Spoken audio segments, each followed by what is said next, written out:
मंडळी, मी काल एक साधा प्रश्न माझ्या WhatsApp स्टेटसला विचारला होता, की "मी कोण आहे?"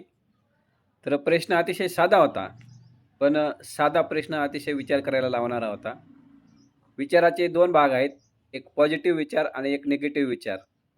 तर मी विचारलेल्या प्रश्नावर काहींनी पॉझिटिव्हरित्या उत्तरं दिली, तर काहींनी निगेटिव्ह उत्तरं दिली. काहींना वाटलं मी खरंच स्वतःला विसरलो की काय? काहींनी विनोदी शैलीत उत्तरं दिली.